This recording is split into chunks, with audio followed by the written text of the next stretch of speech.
Hi ஹலோடா ஆரம்பிச்சலங்களா. நான் தான் உங்கள் விஜே. ஸோ இன்னைக்கு நம்ம பார்க்க போகிறது ஜேகேவோட ஒரு ஒன் ஷாட் தான்டா. ஏற்கனவே இந்த ஒன் ஷாட் நம்ம பேஜில் போஸ்ட் பண்ணியிருக்கேன். அதில் கொஞ்சம் ஸ்கிரிப்டே இல்லாமல் நார்மலாக அப்படியே நான் பேசியிருப்பேன். இப்போ நீங்கள் பார்க்க போகிறது கொஞ்சம் ஸ்கிரிப்டட் வெர்ஷன், அதாவது கரெக்டாக டயலாக்ஸ்லாம் எழுதி அதுக்கப்புறம் பேசுகிற வெர்ஷன். சரி ரொம்ப நேரம் பேசி டைம் வேஸ்ட் பண்ண விரும்பல. சரி வாங்க ஸ்ட்ரெயிட்டாக ஸ்டோரிக்குள்ளே போகலாம். இப்போ ஜேகே அவர் கம்பெனியில் அவரோட கேபினில் உட்காந்து ஏதோ டென்ஸ்டாக யோசிச்சுட்டு இருக்காரு. அப்போ ஒரு பிஏ, மிஸ்டர் ஷிம், என்னாச்சு பாஸ், ஏன் டென்ஸ்டாக இருக்கீங்க? ஜேகே, எனக்கு இந்த கம்பெனி வேணும் அப்படின்னு அவரோட லேப்டாப்பில் ஒரு பிக்கை காட்டி சொல்கிறாரு. அப்போ இந்த பிஏ செக்கிள் பண்ணிவிட்டு, என்ன பாஸ், நீங்கள் தான் கொரியாலே பிக்கஸ்ட் பிஸ்னஸ் மேன், போய் இந்த டுபா ஒரு கம்பெனியை வாங்கணும்னு ஆசைப்படுறீங்க அப்படின்னு கேஷுவலாக சொல்கிறான். ஜேகே அவனை ஒரு டெட் கிளார் விடுறாரு. அவன் அப்படியே சைலண்ட் ஆகிட்டான். ஜேகே, அதை உன்கிட்ட எக்ஸ்பிளைன் பண்ணணுன்னு எனக்கு அவசியம் இல்லை அப்படின்னு சொல்லிட்டு அவனை இன்னும் முறைச்சிட்டு தான் இருக்கான். மிஸ்டர் ஷிம் மைண்ட் வாய்ஸ், ஏதாச்சும் தப்பாக கேட்டுட்டோமோ அப்படின்னு நினச்சிட்டு இருக்கான். தென் மிஸ்டர் ஷிம், பாஸ் என்ன? மிஸ்டர் ஷிம், இப்போ நம்ம கம்பெனியோட எல்லா பார்ட்னர்ஸ் கூடயும் ஒரு ஃபார்மல் மீட்டிங் இருக்குது பாஸ். ஜேகே, அப்படின்னு சொல்லிட்டு மீட்டிங்லாம் முடிச்சுட்டு ரொம்ப டயர்டாக அவன் சேரில் உட்காடுறான். அப்போ ஒரு வாய்ஸ் கேட்குது. Excuse me. அந்த வாய்ஸை கேட்டது தான் ஜேகே ஃபேஸில் ஸ்மைலே வருது. ஜேகே ரொம்ப ரூடான கேரக்டர், ஆனால் அவருக்கு நெருக்கமானவங்க கிட்ட மட்டும்தான் சாஃப்டாக பிஹேவ் பண்ணுவார். அதில் ஜிமன் ஒரு முக்கியமானவன். ஜிமனை மட்டும் இல்லை, ஜிமன் கூட இருக்கவங்க கிட்டேயும் நல்லாவே பிஹேவ் பண்ணுவார் நம்ம ஜேகே. ஜேகே, வாடா நல்லவனே அப்படின்னு சொல்லிட்டு பார்க்குறாரு. அங்கே ஜிமன் கூட அவர் பிஏவும் வந்திருக்காரு. அவருக்கு ஒரு 40 இல்லைனா 50+ ஏஜ் இருக்கும். ஸோ ஜேகே அவரே இன்வைட் பண்ணுறாரு. உள்ளே வாங்க அப்படின்னு ஹம்பிளாக ஸ்மைல் பண்ணுறாரு. வருண் மைண்ட் வாய்ஸ், என்ன வெளியே எல்லோரும் இவ்வளோ கோல்டு ரூட் அப்படிலாம் சொன்னாங்க, ஆனால் பார்த்தா அப்படி தெரியலையே அப்படின்னு நினச்சிட்டு பார்க்குறாரு. ஜிமன், மச்சான் இவர் தான்டா என் புது பிஏ வருணு. ஜேகே, மச்சான் எல்டர்ஸ்க்கு ரெஸ்பெக்ட் கொடுக்கணும்டா. இப்போ சொல்லு, இவர் யார்? ஜிமன், சரிடா மிஸ்டர் வருண், ஓகேவா? JK, good. Varun mind voice, ரொம்ப மரியாதை தெரிஞ்ச பையனாக இருக்காரே அப்படின்னு அவருக்கு ஜேகே மேலே ஒரு குட் இம்ப்ரெஷன் வருது. ஜேகே, மச்சான் அந்த கம்பெனியை எப்படியாச்சும் வாங்கி ஆகணும்டா. ஜிமன், ப்ரைஸ் ஆஃபர் பண்ணியாடா? எவ்வளவோ பண்ணிட்டேன்டா, ஒன்றும் தரமாட்டேன் அந்த புறம்போக்கு அப்படின்னு செம கோவத்தில் பல்ல கடிச்சிட்டு சொல்கிறான். ஜிமன், நீ ஒன்றும் கவலைப்படாத மச்சான், என்கிட்ட நிறைய ஐடியா இருக்குது, பார்த்துக்கலாம் அப்படின்னு ஜேகேவை கன்வின்ஸ் பண்ணுறான். இங்கே மிஸ்டர் வருணுக்கு ஒன்றுமே புரியல, வக்கன்னு முழிச்சிட்ருக்காரு. ஜேகே, என்னாச்சு மிஸ்டர் வருண், ஏன் க்ளூலெஸ்ஸாக இருக்கீங்க?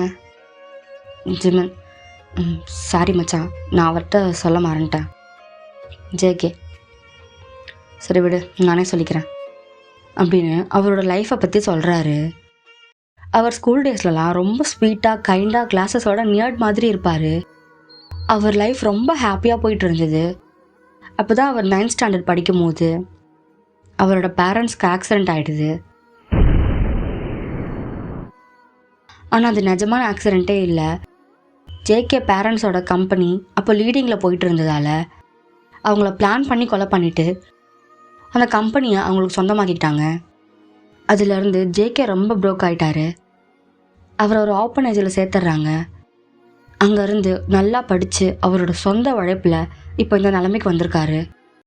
அதுக்கு முக்கியமான காரணமே ஜிமன் தான். ஏன்னா ஒரு தடவை அவர் சோர்ந்து போகும்போதும் அவருக்கு சப்போர்ட்டிவாக இருந்தது நம்ம ஜிமன் தான். அதான் ஜேகேக்கு ஜிமன்னா ரொம்ப பிடிக்கும். இப்போது எப்படியாச்சும் அவரோட பேரண்ட்ஸோட கம்பெனியை அவருக்கு சொந்தமாக்கணும்னு தான் இவ்வளோ கஷ்டப்படுறாரு. இதெல்லாம் கேட்கும் போது மிஸ்டர் வருணுக்கு ரொம்ப கஷ்டமாக இருக்குது. ஜேகே அவ்வளோ சின்ன வயசில் இவ்வளோ கஷ்டப்பட்டிருக்கான்னு நினைக்கும் போது ஹீ ஃபீல் ஹெல்ப்லெஸ். அப்போ ஜேகே சின்னதாக ஒரு ஸ்மைல் பண்ணிவிட்டு, விடுங்க மிஸ்டர் வருண், எதுவும் நம்ம கையில் இல்லை, ஆனால் நீ நடக்க போகிறத நம்ம தான் மாற்ற முடியும் அப்படின்னு கெத்தாக சொல்கிறான். ஜேகேவை பார்க்கும்போது somehow he feel ப்ரவுட்.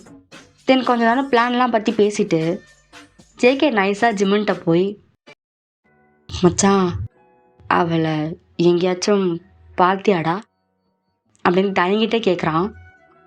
யாரா மச்சான் அப்படின்னு டீசிங் ஸ்மைலோட ஜிம்மின் கேட்குறான். அதான்டா ஏன் ஃப்ளவரை. ஓ பூவாடா, பார்த்தனே. ஏடா சொல்கிற அப்படின்னு வைடோயோட கேட்குறான். ஜிமின், ஆமாண்டா வரும்போது நிறைய ஃப்ளவர் ஷாப் இருந்துச்சு, புதுசாக பொட்டிக்கலாம் கூட ஓப்பன் பண்ணியிருக்காங்க அப்படின்னு கலாய்க்கிறான். ஜேகே, மச்சான் விளையாடாதடா, நான் சீரியஸாக கேட்குறேன் அப்படி கொஞ்சம் சீரியஸ் ஃபேஸை வச்சுட்டு கேட்குறான். ஜிமின், இல்லைடா நானும் எங்கெங்கேயோ தேடிட்டேன், ஆனால் அவங்கள பற்றி ஒரு இன்ஃபர்மேஷன் கூட கிடைக்கல. இது கேட்டதும் ஜேகே ஃபேஸ் அப்படியே சேட் ஆகுது. இதையும் மிஸ்டர் வருண் நோட் பண்ணிவிட்டு, mister Varun sir, if you don't mind ஃப்ளவர்னா யாருன்னு கொஞ்சம் சொல்கிறீங்களா? ஜிமின், நான் சொல்கிறேன் ஃப்ளவர்னா என் மச்சானோட கேர்ள் ஃப்ரெண்டு. ஆனால் என்ன, அவளுக்கு தான் அது தெரியாது. ஜேகே ஜிமினை முறைக்கிறான். மிஸ்டர் வருண், என்ன கேர்ள் ஃப்ரெண்டா? ஜிமின், கேர்ள் ஃப்ரெண்ட்னா கேர்ள் ஃப்ரெண்ட் கிடையாது, அவன் லவ் பண்ணுற பொண்ணுன்னு சொல்லலாம், ஏன் ஸ்கூல் க்ரஷ்ன்னு கூட சொல்லலாம் அப்படின்னு கலாய்க்கிறான். மிஸ்டர் வருண், என்ன சொல்கிறீங்க சார் அப்படின்னு ஒன்றுமே புரியாமல் பார்த்துட்ருக்காரு. ஜிமின், அதாவது அவன் 9th படிக்கும் போது ஒரு பொண்ணை ஒன் சைடாக லவ் பண்ணான், ஆனால் அவள் 10th. ஸோ ஸ்கூல் முடிச்சுட்டு அவள் போயிட்டா, ஆனால் தலைவன் மட்டும் இன்னும் அவளை தேடிகிட்டே இருக்கான்.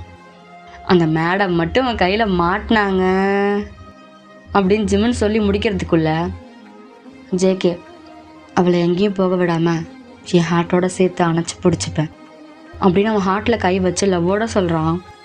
அவன் ஃபேஸில் பியோர் லவ் தெரியுது. மிஸ்டர் வருண் மைண்ட் வாய்ஸ், அந்த பொண்ணு ரொம்ப கொடுத்து வச்சவ அப்படின்னு நினச்சிட்டு இருக்காரு. தென் கொஞ்ச நேரம் பேசிட்டு ஜிம்முனும் மிஸ்டர் வருணும் கிளம்புறாங்க. அப்போ வருண் ஜேகே சைடு திரும்பி, மிஸ்டர் வருண், நீங்கள் தான் கொரியாவிலே நம்பர் 1 பிஸ்னஸ் மேன்னு கேள்விப்பட்டேன் அப்படின்னு சொல்லி ஹேண்ட் ஷேக் பண்ண கை நீட்டுறான். அப்போ ஜிம்மன் பின்னால் இருந்து, அந்த மோஸ்ட் டேஞ்சரஸ் மாஃபியாவும் கூட அப்படின்னு சொல்கிறாரு. அப்போ டக்குன்னு மிஸ்டர் வருண் கையை எடுத்துடுறாரு. ஜேகே ஸ்மைல் பண்ணிவிட்டு, ஆமாம் குட் ஒன் அப்படின்னு சொல்கிறாரு. அப்போ தான் மிஸ்டர் வருணுக்கு மூச்சே வருது. அப்புறம் அவங்க கிளம்பிட்டாங்க. அதுலேருந்து ஜேகே இன்னும் முன்புறமாக அந்த கம்பெனியை வாங்க அஃபிஷியலாக நிறைய ட்ரை பண்ணுறாரு. பட் எல்லா டைமும் அது ஃபெயிலியர்லேயே முடியுது. அதனால ஜேகே இப்போ கோவமாக அவரோட ஆளுங்க கிட்ட கத்திட்டு இருக்காரு. ஜேகே, ஷிட், உங்களால் ஒரு கம்பெனி கூட ஒழுங்காக வாங்க முடியல, யூஸ்லெஸ் அப்படின்னு திட்டிகிட்டு இருக்காரு. அப்போ யாரோ அவர் ஹேண்டை ஹோல்ட் பண்ணுறாங்க. ஜேகே செம்ம காண்டில் திரும்புகிறாரு. அங்கே மிஸ்டர் வருண் நிற்கிறாரு. அவர் ஃபேஸ் ஃபுல்லாக ஸ்வெட்டாக இருக்குது, ஓடி வந்திருப்பார் போல், மூச்சு வாங்குது, ஒரே பதட்டமாக அழுகிறாரு. அவர் அப்படி பார்த்ததும் ஜேகேக்கே கொஞ்சம் கஷ்டமாயிடுது. உடனே காலை கட் பண்ணிவிட்டு, என்னாச்சு மிஸ்டர் வருண், ஏன் அப்படி வந்திருக்கீங்க அப்படின்னு ஒரீடாக கேட்குறான். மிஸ்டர் வருண், சார் சார் எம் பொண்ணை கடத்திட்டாங்க சார். JK, what? மிஸ்டர் வருண், ஆமாம் சார், நீங்கள் வந்தால் தான் விடுவேன்னு சொல்கிறாங்க சார். ப்ளீஸ் ப்ளீஸ் சார், என் பொண்ணை காப்பாற்றுங்க சார், எனக்கு இருக்கிறது ஒரே பொண்ணு சார் அப்படின்னு ரொம்ப கெஞ்சுறாரு. என்ன கேட்குறாங்களா? ஒன்றும் இல்லை மிஸ்டர் வருண், நீங்கள் பயப்படாதீங்க, உங்கள் பொண்ணை உங்ககிட்ட மீட்டு கொண்டு வரது ஏன் பொறுப்பு, நீங்கள் அந்த அட்ரஸை மட்டும் அனுப்புங்க, மீதி நான் பார்த்துக்கிறேன் அப்படின்னு சொல்கிறாரு. மிஸ்டர் வருணும் அட்ரஸை அனுப்பிட்டாரு. அந்த இடத்துக்கு ஜேகேவும் போகிறாரு. அது பாதி கட்டி பாதி கட்டாமல் விட்ட ஒரு பெரிய அப்பார்ட்மெண்ட் மாதிரி இருக்குது. ஜேகே ஒரு டீப் ப்ரீத் எடுத்துகிட்டு உள்ளே போகிறாரு. அங்கே என்ட்ரன்ஸில் ஜேகேவை ஒருத்தன் செக் பண்ணுறான். அவன் ஹிப்லேருந்து ஒரு கன் எடுத்து வச்சுட்டு ஜேகேவை உள்ளே அனுப்புகிறாங்க. அங்கே போனால் ஒருத்தன் இருட்டில் ஒரு சேர் போட்டு உக்காந்துட்ருக்கான். ஜேகே, என்னடா கரண்ட் பில் கூட கட்ட முடியலையா என்ன, இப்படி இருட்டில் உட்காந்துருக்க அப்படின்னு கலாய்க்கிறான். அப்போ அவன் ஆளுங்கெல்லாம் சிரிக்கிறாங்க. அவன் காண்டாகி அவன் மட்டும் தெரிகிற மாதிரி லைட்டை ஆன் பண்ணி ஜேகேவை முறைக்கிறான். ஜேகே கேஷுவலாக போய் ஒரு சேரில் உட்காடுறான். இப்போ எதுக்கு இப்படி நீ கண்ணாமூச்சி விளையாடுற காய் அப்படின்னு இரிட்டேட்டடாக கேட்குறான். ஆமாங்க, அது காய் தான். காய்க்கும் ஜேகேக்கும் ஸ்கூல் டேஸ்லேருந்தே செட் ஆகாது. ஏன்னா ஜேகே எப்போவும் காயை விட ஒரு ஸ்டெப் முன்னாடி தான் இருப்பான். அது காய்க்கு சுத்தமாக பிடிக்காது. எப்பவும் ஸ்கூல் டேஸில் ஜேகேவை புள்ளி பண்ணிகிட்டே இருப்பான். அதே மாதிரி தான் மாஃபியாலையும். ஜேகே காயை விட பவர்ஃபுல். அதான் ஜேகேவை எப்படியாச்சும் கீழே இறக்கி அவன் மேலே வரணும்னு ஏதாச்சும் பண்ணிகிட்டே இருப்பான். ஆனால் நம்ம ஜேகே தான் முன்ன மாதிரி இல்லையே. அவன் இது பண்ணாலும் டபுளாக கொடுத்துருவாரு. அதான் அவ்வளோ கேஷுவலாக உட்காண்ட்ருக்காரு. காய், எதுக்குன்னு உனக்கு தெரியாதா? எனக்கு உன் மாஃபியா பதவி வேணும். ஜேகே, சரி அதை விடு. முதல்ல அந்த பொண்ணு அதுலேருந்து வெளியே விடு. அவள் எனக்கு தெரிஞ்சவரோட பொண்ணு தான், வேற ஒன்றும் இல்லை. நீ அவளை வச்சுட்டு கேட்கறதுல ஒரு யூஸும் இல்லை அப்படின்னு நாமலாம் சொல்கிறான். காய் ஒரு ஸ்மிக் பண்ணிட்டு, தெரிஞ்ச பொண்ணு இல்லைடா, உனக்கு ரொம்ப வேண்டப்பட்ட பொண்ணு அப்படின்னு அங்கே ரூமில் இருக்க லைட்டை ஆன் பண்ணுறான். அங்கே ஒரு பொண்ணு இருக்கா. அவள் ஹேர்லாம் மெஸ்ஸியாக இருக்குது. கை கால்லாம் கட்டி போட்டு வச்சுருக்கான். அவள் நெத்தியில் ஒரு சின்ன அடிபட்டிருக்கு. அதுலேருந்து பிளட் ட்ராப் ஆகுது. அவனுக்கு அந்த பொண்ணை பார்க்கும்போது ஏதோ ஃபீல் ஆகுது. அதுவும் அவள் ஹெட்டில் இருந்து அந்த வவுண்ட் அவனை ரொம்ப கோவமாக்குது. அப்போ தான் நல்லா கிளியராக அந்த பொண்ணோட ஃபேஸை பார்க்குறான். அது நீங்கள் தான். அவன் ஃபேஸில் ஒரு பிரைட் ஸ்மைல் அப்பியர் ஆகுது. ஆனால் அந்த ஸ்க்ராட்சை பார்க்கவும் அது அப்படியே ஆங்கர் ஆகுது. காயை முறைக்கிறான். என்னடா முறைக்கிற? சுற்றுவியா? சுற்றுவியா என்ன? அதான் உன் கண்ணை பிடுங்கிட்டோம்ல அப்படின்னு ஜேகே வெறுப்பேற்றுறான். ஜேகே ஃப்ராக்ஷன் ஆஃப் செகண்டில் குனிஞ்சு அவன் பூட்ஸில் இருக்க அவன் கன்னை எடுத்து காய் வயிற்றுல சுட்டுறான். அந்த காய் ஷாக்லேயே கீழே விழுறான். அப்போ அவன் ஆளுங்க அவனை தூக்கிட்டு போகிறாங்க. சில பேர் ஜேகேவை அட்டாக் பண்ண வராங்க. ஜேகே அவங்களெலாம் மரண அடி அடிச்சுட்டு உங்களை நோக்கி வரான். ஸ்லோவாக உங்களுக்கு வலிக்காமல் கட்டை அவுக்குறான். தென் உங்களை அப்படியே பிரைடல் ஸ்டைலில் தூக்கிட்டு போகிறான். அப்போது இன்னும் சில காயோட ஆளுங்க ஜேகேவை அடிக்க வராங்க. கரெக்டாக ஜேகேவோட ஆளுங்க வந்து அவங்கள சமாளிச்சிடுறாங்க. இப்போ ஜேகே அப்படியே உங்களை பூ மாதிரி கொண்டு போய் அவங்க காரில் உட்கார வைக்கிறான். உங்கள் வாயில் இருக்க டேப்பை பார்த்து பார்த்து எடுக்கிறான். உங்களை ஏதோ ஒரு பொக்கிஷம் மாதிரி பார்க்குறான். தென் ஃபஸ்ட் எய்ட் கிட்லாம் எடுத்துகிட்டு உங்கள் நெத்தியில் இருக்க வவுண்டுக்கு மருந்து போடுறான். அப்போ தான் நீங்கள் கண்ணை முழிக்கிறீங்க. உங்கள் கையெல்லாம் வலிக்குது. ரோப் வச்சு டைட்டாக கட்டிருந்ததால் உங்கள் கையை தேய்ச்சிட்டே பார்க்குறீங்க. டேய் யாரா நீ? எதுக்கு எனக்கு கடத்துறேன் என்ன அப்படின்னு ஜேகேவை அடிச்சுட்டே இருக்கீங்க. ஜேகே ஃபாஸ்ட்டாக அவங்க கையை பிடிச்சி உங்களை ஸ்டாப் பண்ணுறான்.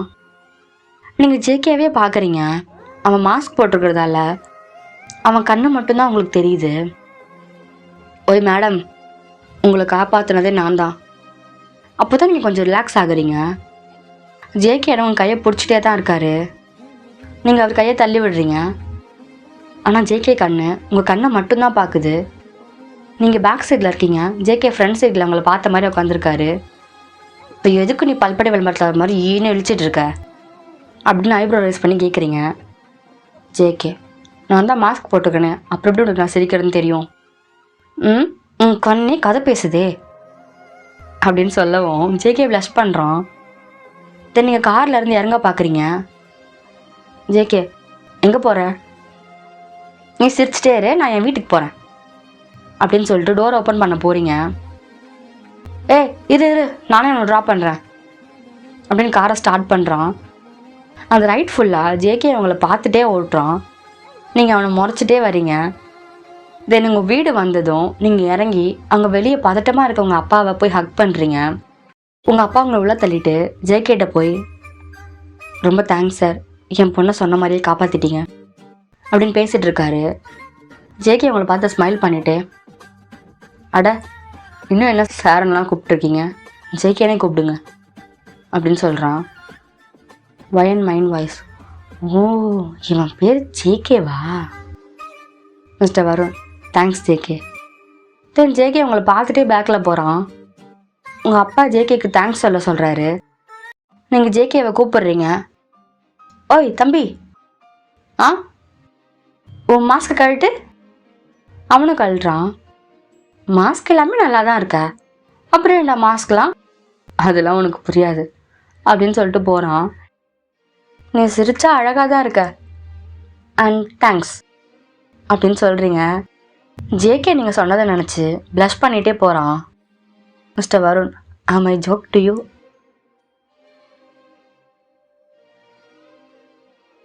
என்ன கண்டினியூ ஆகலன்னு பார்க்குறீங்களா? 1 ஷாட்டு தான், ஆனால் 1 ஷாட்லேயே 3 ஷாட்டு. ஸோ இதான் நான் பார்ட் 1. அண்ட் இதோட இன்னும் 2 பார்ட் போட்டுட்டு நான் அதுக்கப்புறம் தான் ஜிம்மினோட ப்ரையாரிட்டி எஃப்எஃப் பார்ட் 33 போடுவேன். இதுக்கும் சப்போர்ட் பண்ணுங்கள், கமெண்ட் பண்ணுங்கள். அப்போ தான் நெக்ஸ்ட் பார்ட் சீக்கிரமாக வரும். ஓகேவா? டாடா, பாய் பாய்.